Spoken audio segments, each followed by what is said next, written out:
सभी प्यारे ACC students का वेलकम है अपने लास्ट बूस्टर में। बूस्टर नंबर 35 ये होगा सुपर बूस्टर।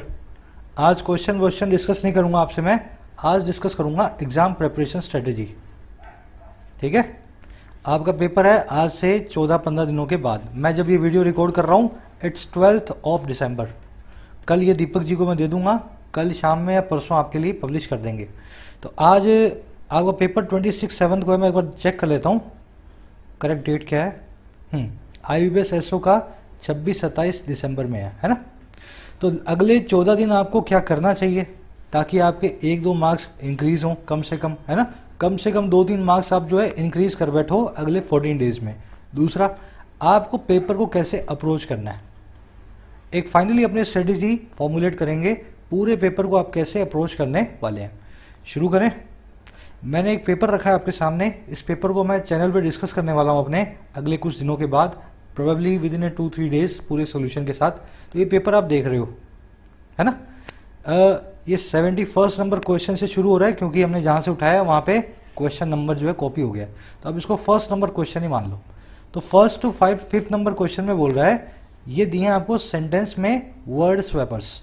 हाईलाइटेड वर्ड्स को आपको स्वैप करने के लिए बोला है। भाई इस ए को उठा करके बी की जगह लाना है या सी को उठा करके ई की जगह लगाना है। बहुत इजी होते हैं। अगर आपने पिछले 34th बूस्टर्स देखे हैं, अगर आपने फोकस रखा है तो कम से कम 50 ऐसे क्वेश्चन मैंने आपको करवाए हैं वर्ड स्वैपर्स पे। अच्छे से मैंने आपको इनकी स्ट्रेटजी बताई है। इनको करने के लिए क्या करना है, आपको पहले और बाद वाले वर्ड को देख लेना है। पहले और बाद वाले वर्ड को देख लेना है। पहले और बाद वाले वर्ड को देख लेना है हर स्वैपर से, पहले और बाद वाले को। आप पहले और बाद वाले वर्ड को देख करके डिसाइड करेंगे कौन सा वर्ड कहाँ जाएगा। आज सॉल्यूशन नहीं करेंगे अपने, सिर्फ अपने देखना चाह रहे हैं पेपर कैसा आता है और कैसे उस पेपर को अप्रोच करना है। शुरू के 5 क्वेश्चंस मैं बोलूंगा बहुत इजी लेवल के हैं, 1st, 2nd, 3rd, 4th, 5। चलो आगे बढ़ो, 6 नंबर क्वेश्चन को देखते हैं। यहां पे आपको दिया RC। क्वेश्चंस देखने में बहुत इजी लग रहे हैं। यहाँ रिलैक्स्ड का सिनोनिम पूछा है, यहाँ पे पूछा इन द फेस ऑफ, इसका सिनोनिम क्या होगा। यहाँ पे कुछ RC में से क्वेश्चन पूछा है, तो RC पढ़ोगे तब वहां पे इस ब्लैंक का आंसर आपको करना है। 3 क्वेश्चंस में से तीनों इजी लग रहे हैं मुझे। तो ये थोड़ा सा डिफिकल्ट है, देख रहे हो आप। 3 स्टेटमेंट्स दिए हैं, 1, 2, 3। इन स्टेटमेंट्स को आपको कैसे हैंडल करना है। अच्छा और आगे बढ़ो, ये तो और भी टेढ़े हैं, है ना। देखो कैसे वाले क्वेश्चन हैं। इसमें आपको 3-3 तो स्टेटमेंट दिए हैं बड़ी बड़ी, पहले इनको पढ़ना है, समझना है, फिर RC को पढ़ना है, फिर लास्ट में इनको अप्रोच करना है। ये भी देख रहे हो, ये भी कुछ इसी टाइप का क्वेश्चन हमें लग रहा है। और आगे बढ़ते हैं। ये RC वारसी हो गया आपका, ये RC का पूरा पैसेज है। लेंथ देखो इसकी कितनी है। लेंथ देखने के लिए आप क्या करोगे, पैराग्राफ्स गिन लिया करो। 1 पैराग्राफ, 2 पैराग्राफ, 3, 4, 5, इसको 6 ही मानना। 2 पैराग्राफ के बराबर 1 पैराग्राफ है। 7 पैराग्राफ का, तो इसकी लेंथ है मॉडरेट। पैराग्राफ गिन लोगे ना, अगर 6 to 10 में आ रहा है तो मॉडरेट लेंथ। अगर 1 to 5 में आ रहा है, 3 to 5 में आ रहा है तो इजी लेंथ, है ना, बहुत ही शॉर्ट लेंथ का है। और 11 to 15 या 20 तक जा रहा है तो लॉन्ग लेंथ के क्वेश्चंस हैं। तो ये आपका मॉडरेट लेंथ का RC है। अगर इस RC की लैंग्वेज बहुत सिंपल है ना, तो ये RC आपका स्कोरिंग जो है ना अपॉर्चुनिटी है, ये वाला RC। मॉडरेट लेंथ का RC आपको मिल जाए जिसकी लैंग्वेज बहुत ज़्यादा डिफिकल्ट ना हो, बस उस RC को शुरू में जाते ही लग जाना। चलो बाद में डिसाइड करेंगे इसका क्या करना है, पहले इसको करना है बाद में करना है। तो ये आपका RC है, लेंथ इसकी मॉडरेट है। अराउंड कितने 7 पैराग्राफ्स हमें इसको मिले। चलो आगे बढ़ो। अब आ गए आपके ये वाला क्वेश्चन है बेस्ट ऑल्टरनेटिव, मतलब फिलर्स का। फिलर्स भी इजी होते हैं, बहुत सारे फिलर्स हम कर चुके हैं पिछले 2 महीने के अंदर। तो ये देखो 82, 83 ये दोनों ही फिलर्स के क्वेश्चन है ना। अच्छा, इनमें थोड़ा डिफिकल्ट ये है कि एक नहीं एक से ज़्यादा फिलर्स जो है ना इसमें आ सकते हैं। आप देख रहे हो आंसर्स में कौन सा आ सकता है ना, फिट होगा। थोड़े से डिफिकल्ट लेवल के हैं, इसको मॉडरेट डिफिकल्टी का बोलूंगा मैं। चलो आगे बढ़ो। अभी ये लास्ट में आ गए आपके एरर्स के क्वेश्चन। एरर से क्वेश्चन IBPS SO में खासकर बहुत ईजी होते हैं। अभी तक का मेरा एक्सपीरियंस यही कहता है। बैंक PO से इवन SBI क्लर्क के मेन से भी इजी होता है IBPS SO का प्रीलिम्स, है ना। बैंक PO के प्रीलिम्स से तो बहुत इजी होता है। तो ये आपके फिलर्स के एरर के क्वेश्चंस हैं। कितने क्वेश्चंस हैं भाई, 84, 85, 3, 4, 5, 6 क्वेश्चंस है ना। अगर मैं देखूं तो इनकी डिफिकल्टी लेवल ज़्यादा नहीं है। इन क्वेश्चंस को मैं देख रहा हूं ना तो मुझे कुछ ज़्यादा डिफिकल्ट लग नहीं रहे।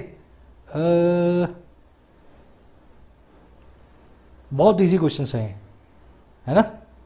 चलो, तो 6 ठीक ठाक से क्वेश्चन आ गए। अब उसके बाद आ जाओ, लास्ट के क्वेश्चन हैं आपके। इसमें बोल रहा है कि इस फ्रेज को किससे मैं रिप्लेस करूं। ये क्वेश्चन वास्तव में बहुत इजी होते हैं अगर आपकी रीडिंग अच्छी है तो। रीडिंग अच्छी होगी तो आरसी भी अच्छा होगा और ये क्वेश्चन भी आपके लिए बहुत इजी होगा। इसमें क्या होता है, आप इसको पढ़ोगे ना, पढ़ते ही आपका मीनिंग निकलेगा सेंटेंस का। जैसे इस क्वेश्चन को देखो, although of the prez mister Trump never formally nominated mister McAleenan to run the agency. Although का मतलब होता है हालांकि, है ना। हालांकि प्रेज के, हालांकि प्रशंसा के, मिस्टर ट्रंप ने कभी भी फॉर्मली नॉमिनेट नहीं किया मिस्टर अलीनान को रन करने के लिए एजेंसी को। अब देखो, ऑल्दो ऑफ अगर आप रीडिंग करते हो तो आपको देखते ही मालूम चलेगा ऑल्दो ऑफ नाम का कोई अपने पास फ्रेज इंग्लिश में नहीं है। ऑल्दो के बाद में जो चीज आती है ना वो लिखी जाती है सीधे सीधे, एक एडवर्ब है। तो ऑफ देखते ही आपका सर घुमरा जो चकराएगा कि नो रिप्लेसमेंट रिक्वायर्ड तो नहीं होना चाहिए। अब इसमें आप चारों को देखोगे, बाकी को डिस्पाइट ऑफ, डिस्पाइट बिना ऑफ, ऑल्दो बिना ऑफ और वेदर बिना ऑफ। तो डिस्पाइट ऑफ गलत होता है, ये आपको पता है। डिस्पाइट के बाद में ऑफ नहीं आता। डिस्पाइट बिना ऑफ क्या आता है, बिल्कुल ठीक है। इसका मतलब होता है बावजूद, है ना। अगर इसको रखूं थर्ड वाले को तो सही बनेगा। बावजूद प्रेज करने के, बावजूद प्रशंसा के, मिस्टर ट्रंप ने कभी भी नॉमिनेट नहीं किया इनको रन करने के लिए एजेंसी को। मतलब बावजूद इस काम के ऐसा काम हुआ। रीडिंग करते हो, पिछले बूस्टर्स आपने देखे हैं तो आप सब जानते हो इस तरह के क्वेश्चंस बहुत इजी होते हैं। यहाँ पे आपका सी आंसर निकल आता। अब मैं आपको बताना जो चाह रहा हूँ वो ये है कि ये वाले क्वेश्चंस आपके पास 1, 2, 3 और 4, चारों क्वेश्चंस मैं बोलूँगा इजी डिफिकल्टी के। ये बल्कि एरर वाले से भी इजी क्वेश्चंस है ना, एरर वाले से भी इजी है। आ जाओ लास्ट में, ये भी इसी का ही है, 5वां भी इसी का है। हाँ, अब आया आपका क्लोज टेस्ट। क्लोज टेस्ट बहुत ही अनप्रिडिक्टेबल होता है क्योंकि इसमें रीडिंग और ग्रामर दोनों ही आपको लगाने हैं। कभी कभी आपको लग रहा है 100% यही आंसर है, फिर भी वो नहीं निकलेगा। आपकी या तो रीडिंग कमजोर होगी या कोई ग्रामर आप भूल जाओगे। जनरली इसके अंदर 5 में से जो 4 सही करके आ रहा है, समझो उसने 100% स्कोर कर लिया। तो आपके पास 5 क्वेश्चन है यहाँ पे, और जो मैं देख पा रहा हूँ उसमें एक क्लोज टेस्ट बहुत ही इजी टाइप का क्लोज टेस्ट है। There has been evidence that classroom techniques design to get students to dash in the learning process produces better educational outcomes at virtually all level. यहाँ पे to के बाद में कुछ आएगा, deadly, incurable, participate, take, look. आपको पता है भाई, टू के बाद में वर्ब की फर्स्ट फॉर्म आती है, सिंपल सा आर्टिकल है। टू के बाद में वर्ब की फर्स्ट फॉर्म आती है। डेडली क्या है, एक एडजेक्टिव है। इनक्योरेबल पीछे एबल आ रहा है, एक एडजेक्टिव है। पार्टिसिपेट वर्ब की फर्स्ट फॉर्म है। टेक वर्ब की फर्स्ट फॉर्म है। लुक वर्ब की फर्स्ट फॉर्म है। स्टूडेंट्स क्या करेंगे, डिजाइन किया गया किसी टेक्निक को कि स्टूडेंट्स क्या करें, टेक करें लर्निंग प्रोसेस में, पार्टिसिपेट करें या लुक करें। यहीं से आपको आइडिया मिल गया कि भाई पार्टिसिपेट मेरा आंसर है। ये तो वैसे भी नहीं होता था और ये भी नहीं होता था, हमेशा बैठेगा तो मेरा सी बैठेगा, है ना। तो ये सिंपल सा क्लोज टेस्ट मुझे लग रहा है, 5 क्वेश्चन है, बड़े ही सिंपल है। लेकिन एग्जाम में सिंपल क्लोज टेस्ट को हमेशा एक्सपेक्ट मत करना, क्लोज टेस्ट थोड़ा सा डिफिकल्ट आता है। तो ये हो गए आपके पूरे क्वेश्चन जितने होने थे, 30 क्वेश्चन हो गए ना। 5 क्वेश्चन है, ये भी इजी है। अब अपने एक काम करते हैं, दिमाग में ये सारा काम करने के बाद आपको सिनॉप्सिस बनाना है। अब जो अपन ने सारा काम किया इसको आपको शुरू में 1 मिनट 2 मिनट दे करके करना है। सारे क्वेश्चन से गो थ्रू होना है, आपको पता करना है कहाँ पे क्या क्वेश्चन रखा है ना। अब अपने एक प्रायोरिटी ऑर्डर बनाएंगे, कैसे किस क्वेश्चन को आपको पहले या बाद में करना है। सबके लिए वो ऑर्डर अप्लाई नहीं होगा, मैं इस तरह से आपको 2 लिस्ट बना के दूंगा। जैसा भी आपका लेवल हो उस हिसाब से उस लिस्ट को आप फॉलो करेंगे।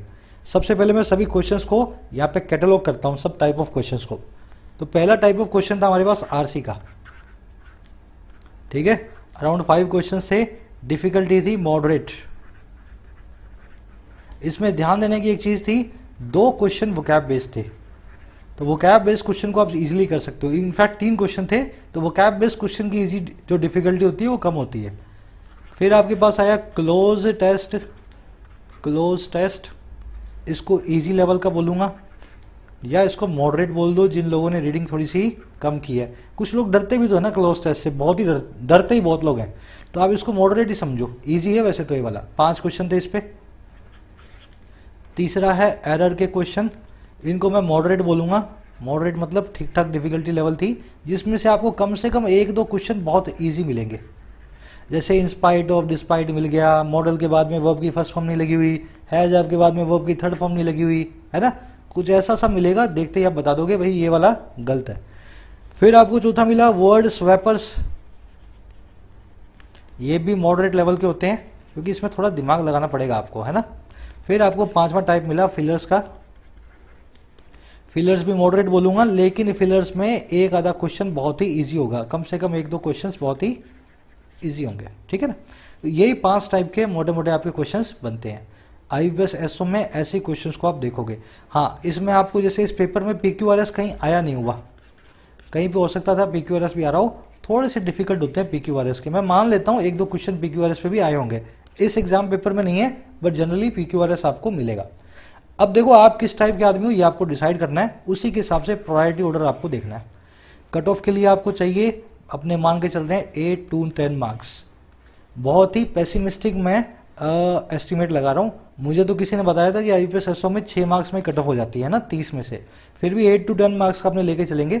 15 मार्क्स मैंने तो, मेरी तो आप सबसे ये एक्सपेक्टेशन है कि 15 मार्क्स आप स्कोर करें 30 में से, है ना। स्मार्टली अगर आप अप्रोच करेंगे पेपर को, ठीक ठाक तैयारी कर रखिए तो 15 मार्क्स अप्रोच करें। फिर भी चलो 8 से 10 का लेके चलते हैं अपने, कैसे अपने को अप्रोच करना है। देखो सबसे पहले तो वोकैब के 2 क्वेश्चन ले लेने हैं आपको, ठीक है। सब लोग RC के वोकैब के क्वेश्चन को शुरू के अंदर आइडेंटिफाई करेंगे।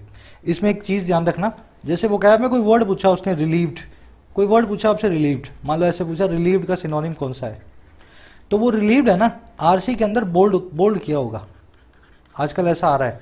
तो RC में जहां पे रिलीव्ड लिखा हुआ है और बोल्ड किया हुआ है, उस लाइन को पूरा पढ़ लो, थोड़ा सा आइडिया भी मिल जाएगा आपको जो आप सिनोनिम एंटोनिम ढूंढ रहे हो वो सही है या नहीं है, समझ गए ना। तो सबसे पहले, अरे यार हाँ जस्ट अ मिनट, तो सबसे पहले आपको क्या करना है, वोकैब के क्वेश्चन जो RC में आए हैं उनको अप्रोच करना है। 2 क्वेश्चन अप्रोच करोगे, उसके बाद आपको एरर वाले क्वेश्चंस को अप्रोच करना है, सभी के सभी 5 क्वेश्चंस को आपको अप्रोच करना है, ठीक है। फिर तीसरा आपको अप्रोच करने हैं फिलर्स के क्वेश्चंस। वोकैब, एरर और फिलर्स, इन तीनों को सबसे शुरू में आपको लेना है, ठीक है। इन 3 टाइप के क्वेश्चंस को करोगे, आपके 4-5 क्वेश्चंस बैठ जाएंगे। स्मार्टली अप्रोच करना है पेपर को। शुरू में आपने 2 मिनट दिए, 2 मिनट देख करके आपने देखा किस टाइप के क्वेश्चंस आए हैं, फिर आपने अपने छंटनी कर ली, आपने देखा वोकैब के क्वेश्चन है RC में, एरर के क्वेश्चन है, थोड़े से फिलर के क्वेश्चन है, इन तीनों को आपने मान लो 5 मिनट आपने इन तीनों क्वेश्चंस को दिया, है ना। एरर के क्वेश्चन आता है तो आता है, नहीं आता तो नहीं आता, पकड़ में आ गई तो आ गई, नहीं आई तो नहीं आई, है ना। 5 क्वेश्चन है, कितना टाइम दोगे आप 5 क्वेश्चन पे। फिलर के क्वेश्चन है, पकड़ पाए तो पकड़ पाए, नहीं पकड़ पाए तो नहीं पकड़ पाए। अगर आपने इन तीनों को पकड़ा, 4-5 क्वेश्चन बैठ गए तो आपकी कट ऑफ हो गई क्लियर। कम से कम कट ऑफ पे तो आप नहीं अटकोगे, है ना। कोई बच्चा ऐसा ना हो जिसके और सब्जेक्ट तो अच्छे चले जाएं, पर इंग्लिश में सिर्फ कट ऑफ क्लियर नहीं होने की वजह से पेपर उसका पास ना हो। तो कट ऑफ क्लियर हो गई। अब उसके बाद आपको करना है स्कोर को बूस्ट। अब बूस्ट करने के लिए अपने पास 2 स्ट्रेटजी है। जैसे मैं ना फर्स्ट स्ट्रेटजी का पर्सन हूं जिसकी रीडिंग बहुत स्ट्रांग है।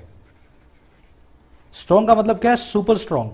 अगर सुपर स्ट्रांग नहीं है तो भी आप अपने आप को यहीं रखो। अगर स्ट्रांग रीडिंग वाले हो, आप रोज एडिटोरियल पढ़ते हो मेरे चैनल पे आकर के, खुद से अखबार पढ़ते हो, न्यूज़पेपर पढ़ते हो, है ना, मैगजीन पढ़ लेते हो, या फिर भी आप कोई किताब विताब पढ़ने के शौकीन हो, तो रीडिंग वाले पर्सन हो आप, है ना।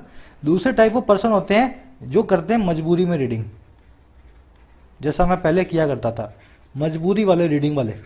भाई इसलिए रीडिंग करनी है क्योंकि एग्जाम में आएगी, RC आएगा तो थोड़ा बहुत पढ़ना है। अगर उनको ज़िंदगी में कोई किताब ना पढ़ने को बोली जाए तो वो अपने हिसाब से पूरी ज़िंदगी किताब पढ़े बिना निकाल देंगे, है ना। ये भी दूसरे टाइप के लोग होते हैं। मेजोरिटी यहीं पे अपने फॉल करती है इंडिया में, ये माइनॉरिटी वाले हैं रीडिंग वाले। तो मैं हम दोनों को बता देता हूँ कैसे अपनी अपनी स्ट्रेटजी आप फॉर्मुलेट करेंगे, बाकी के 8 इन 4-5 को 12-15 ले जाने तक के लिए, है ना। चलो पहले मजबूरी वालों पर आ जाओ। भाई तुम्हारी मजबूरी है, रीडिंग नहीं कर सकते हो, तो RC तो तुम्हारा सबसे लास्ट में आएगा। बड़े बड़े मोटे मोटे क्वेश्चंस हैं, रीडिंग तुम करते नहीं हो, तो RC को तो सबसे लास्ट में रखो। अब तुम्हारे पास जो टाइम बचा ना, उसके अंदर आपको करना है सबसे पहले ये जो मिसलेनियस टाइप के क्वेश्चंस हैं, जैसे ये आगे ना स्वैपर, वर्ड स्वैपर, स्वैप करके देख लो। एरर के क्वेश्चन आपने इजी वाले कर लिए, अगर कोई और एरर का क्वेश्चन ऐसा लग रहा है जिसपे आपको आधा मिनट देना है तो एरर के क्वेश्चन फिर देख लो, फिलर्स देख लो फिर से, है ना। इन सबको आप पहले मिसलेनियस वालों को निकाल दो। लास्ट में आप अप्रोच करोगे क्लोज टेस्ट को। मैं बाद में साफ साफ बना दूंगा, एक बार समझ लो आप, है ना, राइडिंग मेरी गंदी है। लास्ट में क्लोज टेस्ट को अप्रोच करना है आपको, उसके बाद अप्रोच करना है आरसी को, अगर रीडिंग आपको अच्छी नहीं लगती। और जिनको अच्छी लगती है वो क्या करेंगे, सबसे पहले अब इसके बाद अप्रोच करेंगे आरसी को, फिर क्लोज टेस्ट को, और फिर ये बाकी मिसलेनियस क्वेश्चन, बिल्कुल अपसाइड डाउन। होता क्या है, अगर आपकी रीडिंग अच्छी है ना तो आरसी और क्लोज टेस्ट में आप 100% मार्क्स स्कोर करते हो। आपको पता है जिनकी रीडिंग अच्छी है वो इधर क्वेश्चन में मतलब अपना टाइम जाने देंगे ही नहीं, अपने जो है मार्क्स जो है बिल्कुल भी नहीं जाने देंगे। तो अगर आपने 5 यहाँ पे स्कोर कर लिए और 10-5 यहाँ स्कोर कर लिए, 5-6 यहाँ स्कोर कर लिए इन दोनों में, तो ये तो 12-15 नंबर हो गए, इतने आपके लिए बहुत हैं। फिर मिसलेनियस में आपने 1-2 नंबर और स्कोर कर लिए, 15 तक आंकड़ा चला जाएगा आपका। 15 आउट ऑफ 30 बहुत ही अच्छे मार्क्स हैं, आपको मालूम है टॉपर्स ऐसे मार्क्स लाते हैं। तो बस यही अपनी स्ट्रेटजी है। मैं एक बार साफ साफ बना देता हूँ दोनों टाइप के लोगों के लिए, पूरा हमें कैसे करना है ना। साफ कर दें इसको, जस्ट अ मिनट। चलो, फर्स्ट टाइप के लोग जिनकी रीडिंग अच्छी है, ठीक है ना, पहले करेंगे वोकैब को आरसी की, फिर एरर्स में से इजी वाले क्वेश्चन छांट के जो सामने सामने दिख जाएं, फिर फिलर्स में से इजी वाले क्वेश्चन जो सामने सामने दिख जाएं, ठीक है। चौथे नंबर पे आरसी, या अगर क्लोज अच्छा लगता है, कंफर्टेबल हो तो क्लोज टेस्ट। तो चौथे और 5वें नंबर पे आरसी और क्लोज टेस्ट। इसके बाद आपको लास्ट में करने हैं मिसलेनियस में सारे आगे, एरर्स के बचे हुए डिफिकल्ट, फिलर्स के बचे हुए डिफिकल्ट, या स्वैपर वेपर आ गया, है ना। अच्छा, आप अगर रीडिंग अच्छी करते हो तो पीक्यूआरएस में भी आपको ज़्यादा दिक्कत नहीं होने वाली है ना। मिसलेनियस से पहले इनको ले लेना, भले पीक्यूआरएस भी आप इजीली कर पाओगे, क्योंकि रीडिंग का खेल है ना सारा। जो लोग बहुत सारा रीड करते हैं वो जल्दी से चारों सेंटेंस को जोड़ देंगे, उनको पता है पहले में इसने ये बोला, दूसरे में ये बोला, ये इसके बाद, ये इसके पहले। चलो आ जाओ, ये तो फर्स्ट टाइप के लोग थे, आप लोगों के लिए पूरा प्लान मैंने बना दिया है। अब आ जाओ सेकंड वालों के लिए, है ना, जस्ट अ मिनट। सेकंड वालों के लिए पहला, दूसरा, तीसरा वही रहने वाला है। वोकैब के इजी क्वेश्चंस आरसी में से, एरर के इजी क्वेश्चंस, तीसरा फिलर्स के इजी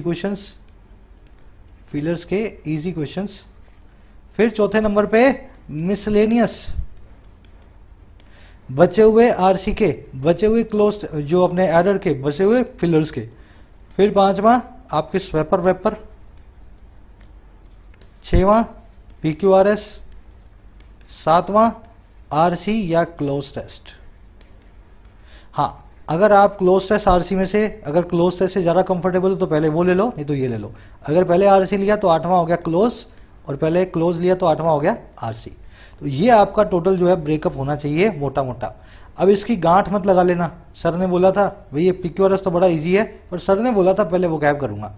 अगर तुम पीक्यूआरएस सोल्व, तुमने देखा पीक्यूआरएस का क्वेश्चन आया और ऐसा क्वेश्चन आया तुम्हारे देखते ही सॉल्व हो रहा है, तो समझ रहे हो ना क्या कहना चाह रहा हूँ। गधे वाला काम नहीं करना, घोड़े वाला काम करना है, स्मार्ट वर्क करना है, जो पहले दिख रहा हो उसको वहीं पर निपटा देना। पहला आपका टारगेट क्या है, इन तीनों के अंदर 5 क्वेश्चन पूरे करने। हो जाएंगे, होते हैं, बहुत एग्जाम्स मैंने दिए हैं, बहुत लोगों को दिलवाए हैं, और बहुत लोग जो दे करके आते हैं वो मेरे स्टूडेंट्स हैं। आपको बता देता हूं मैं, अगर इन तीनों पे फोकस किया तो शुरू के कट ऑफ के मार्क्स निकल करके आ जाएंगे। पिछले 35 बूस्टर देखे हैं तो आप जानते हो जाएगा, है ना। इस बाकी वाले में आप कोशिश करेंगे 10 मार्क्स को लाने की। अच्छा टारगेट रखो ना, मान लो 4 भी आए तो 9 हो गए, मान लो 6 आए तो 10 हो गए, मान लो 10 आए तो 15 हो गए, है ना। इस तरह से आपको अप्रोच करना है। स्क्रीनशॉट ले लेना इसका, 1-2 मॉक टेस्ट जरूर देना। चलो अब नेक्स्ट क्वेश्चन पे ही आते हैं अपने, है ना। नेक्स्ट स्क्रीनशॉट ले लेना सब इसका, है ना। अब इसको मिटा रहा हूं मैं। नेक्स्ट क्वेश्चन आपका ये है, सर अब लास्ट के 14 डेज क्या करें भाई साहब, 14 दिन में 1-2 नंबर्स और कैसे आएंगे। तो भाई एक ही काम करना है आपको, रीडिंग और रीडिंग, सिर्फ और सिर्फ रीडिंग करनी है हर रोज 1 आवर। अब आप बोलोगे सर 1 घंटा बहुत ज़्यादा है, मेरे पास बहुत सारे और भी हैं, मेरे को रीजनिंग भी देखनी है, मैथ्स भी देखनी है, एसओ वाला हूँ तो एग्री का भी कुछ आता होगा मेरा, जीएस आएगी, सब करना है मुझे। करो ना, जो तुम्हारा कमज़ोर है वहाँ थोड़ा सा ज़्यादा टाइम दोगे तो नुकसान में नहीं फ़ायदे में जाओगे। मान लो एसओ अच्छा है, तुम्हारा एग्री का अच्छा है, रीजनिंग ठीक है, मैथ्स ठीक ठाक है, कट ऑफ क्लियर हो जाती है, पर इंग्लिश में तुम रह जाते हो, वहाँ पे तो स्कोरिंग मार्क्स आ रहे हैं, इंग्लिश में आ ही नहीं रहे। 1 घंटा रीडिंग को आपको रोज देना है, खुद से करनी है रीडिंग रोज का 1 घंटा। अब रीडिंग कहाँ से करोगे, मैं आपको सबसे अच्छा तरीका बताता हूँ, फ्रंट पेज न्यूज़पेपर का उठा लो, ठीक है। न्यूज़पेपर का फ्रंट पेज आपको उठा लेना है। अगले 14 दिन 14 फ्रंट पेज आपके हो जाने चाहिए। अगर आप फ्रंट पेज उठाना चाहते हो और आपको समझ में नहीं आ रहा है ना फ्रंट पेज कैसे पढ़ना है, क्या पढ़ना है, तो एक काम करो, मैंने 15 वीडियोस बना रखी हैं पिछले 2-3 महीने में। फ्रंट पेज को ही मैंने उसमें पढ़ाया है। आपको फ्रंट पेज भी मिल जाएगा उन वीडियो की डिस्क्रिप्शन में, आप उसको डाउनलोड करके पहले खुद पढ़ लो, फिर फ्रंट पेज की वो वीडियो देख लो 1.5x स्पीड पे। समझ में आ रहा है ना, तो ज़्यादा टाइम मत वेस्ट करो, 30 मिनट की वीडियो है, 20 मिनट में पूरी हो जाएगी, है ना। तो 1.5x स्पीड पे उस फ्रंट पेज की वीडियो देख लो, और अगर पूरा खुद से पढ़ लिया तब तो कहना ही क्या, है ना, फिर क्या जरूरत है वीडियो देखने की। तो ये फ्रंट पेज कैसे पढ़ना है, कहाँ रखी है वीडियोस, मैं आपको दिखा देता हूँ। ये अपना चैनल,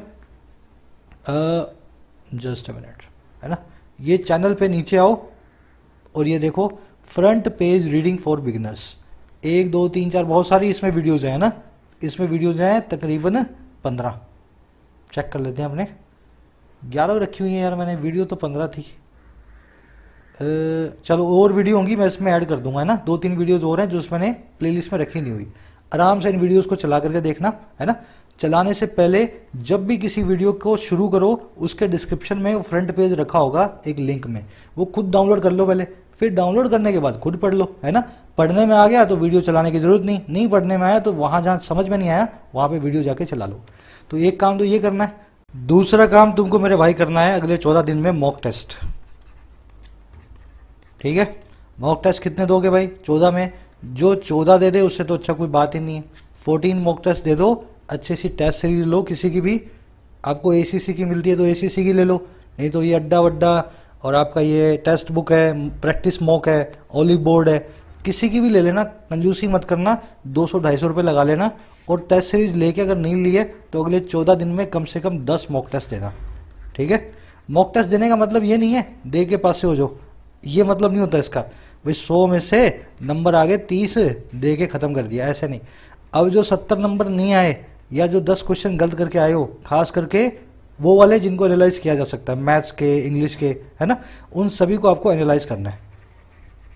इस क्वेश्चन में कौन सी एरर थी जो मैं पकड़ नहीं पाया, इस क्वेश्चन में क्यों मुझे लगा कि ए आंसर है बल्कि आंसर है सी, है ना। तो 10 mock test with analysis in the next 14 days. इसको अपने साफ कर देते हैं। चलो अच्छा, मॉक टेस्ट के साथ साथ नेट पे ना आपको मिलेंगे प्रीवियस ईयर के पेपर्स, प्रीवियस ईयर के मेमोरी बेस्ड, है ना, खासकर एसओ के। तो एसओ के नेट पे सर्च करना previous year memory based questions, उनसे भी एक बार गो थ्रू होना, आपको पता लगे आपका एग्जामिनर क्या चाहता है आपसे, पिछले 5 साल से क्या चाहता आ रहा है, इस साल भी आपसे वैसा ही एग्जामिनर होगा, कुछ वैसा ही चाहेगा, है ना। तो प्रीवियस ईयर के आपको मॉक टेस्ट, जो प्रीवियस ईयर के जो मेमोरी बेस्ड क्वेश्चंस हैं उनको देख लेना, 3-4 क्वेश्चन पेपर देख लेना बहुत है। तो अब आप जैसे 3 घंटे मॉक टेस्ट देने में निकल जाएंगे, घंटा आधा घंटा आपका रीडिंग में निकल जाएगा, 1 आधा घंटा आप जो है प्रीवियस ईयर के मॉक टेस्ट देख लेना मेमोरी बेस्ड, इसमें आपका अगले 14 डेज का पूरा आ जाएगा। अगर जीएस आपके पेपर का पार्ट है, जीएस आपको रोज पढ़ना है, आपको मालूम है। अगर करंट जीके आता है तो करंट जीके को भी आधा घंटा 1 घंटा देना पड़ेगा, ये तो आपका चालू ही रहेगा। As far as English is concerned, this should be your schedule. मैं आपको बोलूँगा रोज 2 से 3 घंटे इंग्लिश को आप जरूर से दें। चलिए सभी को गुड लक है, बेस्ट विशेज हैं, आप मुझसे जुड़े रह सकते हैं। ऐसा नहीं है एसीसी में अभी मेरी वीडियोस नहीं आएंगी तो आप जो है अमन सर की वीडियोस नहीं देख सकते। मेरी वीडियोस आपको पता है चैनल पे रखी हैं, हर रोज रीडिंग पे एक वीडियो आती है, ग्रामर प्लेलिस्ट में बहुत सारी वीडियोस में ग्रामर की करवा चुका हूँ। इसके साथ में प्रीमियम मेंबर्स के लिए मैं जो आप वीडियोस देख रहे थे ना, वो प्रीमियम मेंबर्स को मैं प्रोवाइड करवाता हूँ। आप इस एग्ज़ाम को देने के बाद मान लो पीओ का एग्ज़ाम देना है एसबीआई का, या आपको क्लरिकल एग्ज़ाम देना है, एसएससी की प्रिपरेशन करनी है, सीएचएसएल, सीजीएल, कोई भी एसएससी बैंक का एग्ज़ाम है ना, अगर आपको देना है तो आप चैनल के होम पेज पे आकर के यहाँ से दिखा देता हूँ, चैनल की होम पेज पे जाना, अब ये प्लेलिस्ट में अपने यहाँ से आपको दिख जाएंगी ये 2 प्लेलिस्ट, एसएससी और बैंक की, ठीक है ना।